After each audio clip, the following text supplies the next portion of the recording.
आज की तारीख में जब बेरोजगारी महंगाई अपनी चरम सीमा पर है, ऐसे में क्या सरकार बनाना, सरकार गिनाना ही एकमात्र उद्देश्य राजनीतिक दलों का और राजनेताओं का हो जाता है? जब तक वो मुख्यमंत्री रहेंगे, कैसे मुख्यमंत्री बने रहें, सिर्फ इस बात के जोड़ तोड़ में वो लगे रहेंगे। मुख्यमंत्री रहेंगे, मुख्यमंत्री राष्ट्रपति बनेंगे, मुख्यमंत्री उपराष्ट्रपति बनेंगे, महागठबंधन में जाएंगे तब भी मुख्यमंत्री रहेंगे, एनडीए में रहेंगे तब भी मुख्यमंत्री रहेंगे, पुनः महागठबंधन में जाएंगे तब कैसे मुख्यमंत्री बने रहेंगे, सिर्फ इसको लेकर चर्चा हो रही है।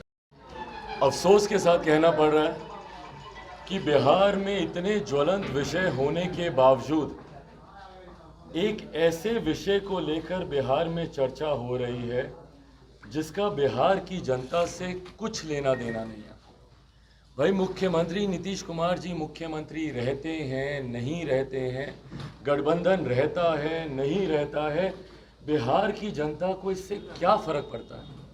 आज की तारीख में जब बिहार बाढ़ सुखाड़ से जूझ रहा है, आज की तारीख में जब बेरोजगारी महंगाई अपनी चरम सीमा पर है, ऐसे में क्या सरकार बनाना, सरकार गिनाना ही एकमात्र उद्देश्य राजनीतिक दलों का और राजनेताओं का हो जाता है? मुख्यमंत्री नीतीश कुमार जी ने क्या इस दिन के लिए ही मुख्यमंत्री पद की शपथ ली थी कि जिस दिन से वो शपथ लेंगे उस दिन से जब तक वो मुख्यमंत्री रहेंगे, कैसे मुख्यमंत्री बने रहें, सिर्फ इस बात के जोड़ तोड़ में वो लगे रहेंगे?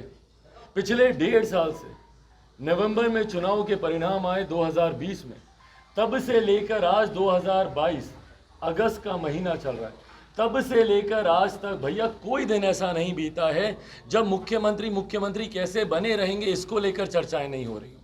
मुख्यमंत्री रहेंगे, मुख्यमंत्री राष्ट्रपति बनेंगे, मुख्यमंत्री उपराष्ट्रपति बनेंगे, महागठबंधन में जाएंगे तब भी मुख्यमंत्री रहेंगे, एनडीए में रहेंगे तब भी मुख्यमंत्री रहेंगे, पुनः महागठबंधन में जाएंगे तब कैसे मुख्यमंत्री बने रहेंगे, सिर्फ इसको लेकर चर्चा हो रही है। भैया, बिहार के हालात को लेकर कौन चर्चा कर रहा है? शराबबंदी से छपरा में 13-14 लोग मर गए, कौन उसकी चर्चा कर रहा है? भैया, जहरीली शराब आयात नहीं रुक रहा है, निर्माण नहीं रुक रहा है जहरीली शराब का, कौन उसको लेकर चर्चा कर रहा है? आए दिन हत्याएं हो रही हैं, कोई दिन मुझे बता दीजिए जब बिहार में हत्या नहीं हो रही हो। और उसके बाद मुख्यमंत्री जी बात करते हैं चिराग मॉडल की। भैया, अगर चिराग मॉडल की बात कर रहे हैं तो चिराग का तो मॉडल विकास का मॉडल है। हम बात करते हैं बिहार फर्स्ट, बिहारी फर्स्ट की। मुख्यमंत्री जी बताए ना कि नीतीश मॉडल क्या रह गया है? क्या नीतीश मॉडल बिहार में? बताइए मुझे।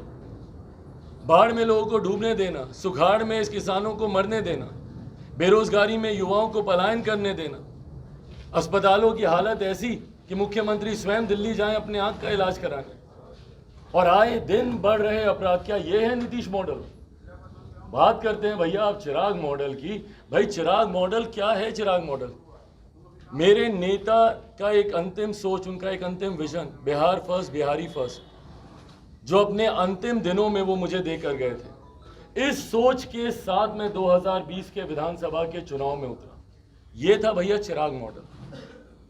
चिराग मॉडल का समर्थन किया लगभग 25 लाख बिहार की जनता ने।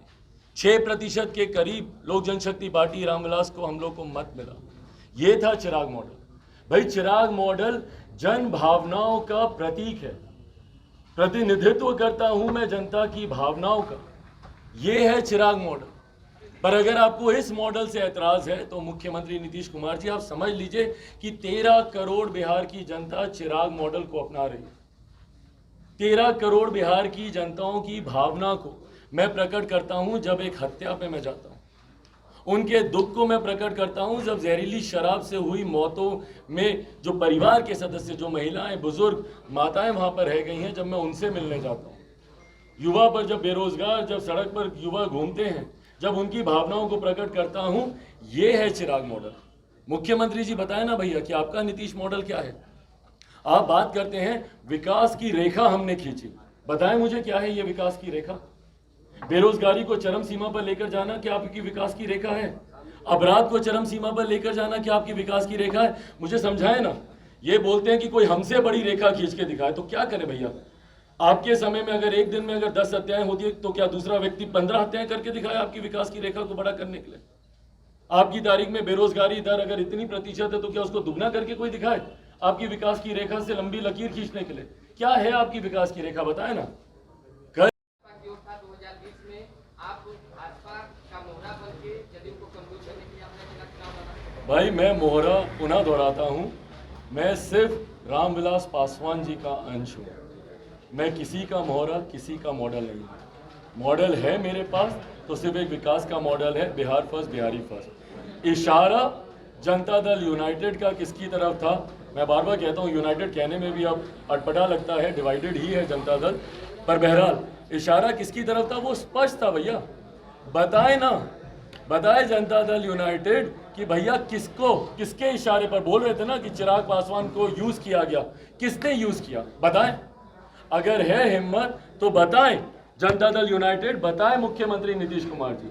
और अगर नहीं बता सकते, अगर नहीं जवाब है, तो मुझे लगता है एक नए मैंडेट के लिए जाए, सारे राजनीतिक दल जाएं। और मैं खुली चुनौती देता हूं मुख्यमंत्री नीतीश कुमार जी को, मैं खुली चुनौती देता हूं कि अगर हिम्मत है तो मुख्यमंत्री नीतीश कुमार जी अकेले चुनाव में आकर दिखाएं, अकेले चुनाव लड़कर दिखाएं। दहाई का आंकड़ा मुख्यमंत्री जी की पार्टी पार नहीं कर पाएगी, अकेले चुनाव देख ही लिए थे भैया 2014 में जब प्रधानमंत्री नरेंद्र मोदी जी के विरोध में जब ये चुनाव लड़ने गए थे, कितनी सी सीटों पर रह गए थे? मात्र 2 सीटों पर मुख्यमंत्री जी की पार्टी रह गई थी। अगर इतनी ही ताकत है, इतनी हिम्मत है, इतनी विकास की रेखा आपने खींची है, इतना ही नीतीश मॉडल है, इतना ही सुशासन बाबू हैं आप, तो अकेले चुनाव लड़के दिखाइए ना। क्यों आपको गठबंधनों की जरूरत है? भाई चिराग पासवान तो नहीं डरा अकेले चुनाव लड़ने से, लड़ा, डंके की चोट पर लड़ा। और मेरे लड़ने की 30 अभी तक आप लोगों की आवाज में सुनाई देती है, अभी तक वो कर्रा सुनाई देती है। अकेले लड़के दिखाए मुख्यमंत्री जी की पार्टी, बिना महागठबंधन के साथ गए हुए, बिना एनडीए के साथ रहे हुए, नए जनादेश के लिए जाए मुख्यमंत्री नीतीश कुमार जी की पार्टी, और उसके बाद देखते हैं कि भैया कितना जनता का साथ इनको मिलता है। चिराग जी आपने जो इशारा किया है, क्या लगता है आप बीजेपी के साथ अब पूरी तरह से तैयार? अरे प्रभु, चिराग पासवान किसके साथ जाता है नहीं जाता छोड़ दीजिए ना, वो चर्चा का विषय ही नहीं है। चिराग पासवान को बिहार की जनता के साथ रहना है। सत्ता का लालची नहीं हूं मैं, मुख्यमंत्री नीतीश कुमार नहीं हूं मैं। मुझे नहीं फर्क पड़ता कि मैं गठबंधन में हूं नहीं हूं, मुझे इतना ही फर्क पड़ता भैया मैं 2019 में नतमस्तक रहता। अगर मुझे मंत्री ही बनना होता, मुझे विधायक ही जिताने होते, 2020 में बता दीजिए मैं 15 सीटों पर लड़ता, तो मेरे मंत्री होते कि नहीं होते बिहार में? मैं खुद केंद्रीय मंत्री होता कि नहीं होता दिल्ली में? क्यों लड़ा मैं अकेले भैया? बिहार फर्स्ट, बिहारी फर्स्ट की वजह से मैं लड़ा अकेले। और आज भी मुझे नहीं फर्क पड़ता कि भैया ना मैं भाजपा में हूं, ना मैं महागठबंधन में हूं, ना मैं एनडीए में हूं, मुझे नहीं फर्क पड़ता। पर मुझे फर्क पड़ता है क्योंकि बिहार की जनता को जब आज आपकी जरूरत है, तो कभी आप राजभवन का रास्ता ढूंढ रहे हैं, तो कभी आप विधानसभा का रास्ता ढूंढ रहे हैं। क्या कर रहे थे जब भारतीय जनता पार्टी के साथ आप गठबंधन में थे? पिछले 16-17 सालों में अधिकांश समय आप भारतीय जनता पार्टी के साथ आप गठबंधन में रहे। जिसके साथ आप गठबंधन में रहे वही गठबंधन में कैसे कमजोर पड़े, उसकी भी इन्होंने कोई कोर्स कसर तो नहीं छोड़ी। भाजपा को कमजोर करने के लिए भाजपा की हर नीति का इन्होंने विरोध किया, और ये बोलते हैं कि भैया हम लोगों ने हमेशा एक ऑनेस्ट अलाई की भूमिका निभाई। ऑनेस्ट अलाई की भूमिका ये होती है कि भैया आप एक तरफा डिसीजन लेते रहें। ऑनेस्ट अलाई की भूमिका ये होती है कि भैया सरकार आपकी होगी, तीसरे नंबर की पार्टी आप होंगे, तब भी मुख्यमंत्री आप होंगे, और आप ही के सरकारी एजेंडे पे सरकार काम करेगी। 7 निश्चय किसका बनाया हुआ एजेंडा? क्यों गठबंधन में कॉमन मिनिमम प्रोग्राम नहीं बना, साझा न्यूनतम कार्यक्रम, जो हर गठबंधन की राजनीति, हर गठबंधन की परंपरा रही है। पिछली कितनी भी गठबंधन की सरकारें देख लीजिए, हर गठबंधन की सरकारों में कॉमन मिनिमम प्रोग्राम बनाया गया है, एक साझा न्यूनतम कार्यक्रम ड्राफ्ट किया जाता है। क्यों इन्होंने भारतीय जनता पार्टी का कोई विजन इसमें नहीं जोड़ा? भारतीय जनता पार्टी का कोई एजेंडा नहीं जोड़ा? 2020 में चिराग पासवान से किस बात का इशू हुआ भैया? उस वक्त मैंने इसी बात का मैंने कहा था ना कि मुझे नहीं विश्वास है मुख्यमंत्री के विकास के 7 निश्चय के मॉडल पर। मैं नहीं मानता कि भैया 7 निश्चय से बिहार का विकास हो सकता है। बिहार जैसा राज्य जहां पर गरीबी, बेरोजगारी चरम सीमा पर है, यहां पर हम लोगों को इंफ्रास्ट्रक्चरल डेवलपमेंट की बात करने की जरूरत है, उद्योग खोलने की जरूरत है, आईटी सेक्टर्स की बात करने की जरूरत है, एजुकेशनल हब बनाने की जरूरत है, जो कि मुख्यमंत्री के 7 निश्चय में कहीं नहीं दिखता। उस वक्त इसी बात को लेकर हम लोग के बीच में तनातनी हुई थी। उस वक्त इसी बात को लेकर मैंने इनसे आग्रह किया था कि भैया पहले हमारे बिहार फर्स्ट, बिहारी फर्स्ट को सरकारी एजेंडे का हिस्सा बनाया जाए। क्यों नहीं बनाया मुख्यमंत्री जी ने बिहार फर्स्ट, बिहारी फर्स्ट को अपने सरकारी एजेंडे का हिस्सा? और चलिए चिराग पासवान से तो आपको बैर, क्यों? क्योंकि रामविलास पासवान से आपको बैर रहा, इसलिए आपने हमारे विजन डॉक्यूमेंट को नहीं जोड़ा, भाजपा के विजन डॉक्यूमेंट को क्यों नहीं जोड़ा? और फिर ये लोग बात करते हैं गठबंधन की, ये लोग बात करते हैं कि हम लोग ऑनेस्ट अलाई की तरह हम लोग रहें। भैया ईमानदारी की बात है, मुख्यमंत्री नीतीश कुमार जी ने अपने अलावा कभी किसी के बारे में नहीं सोचा। बिहार की जनता के बारे में सोचते तो आज बिहार के ये हालात नहीं होते।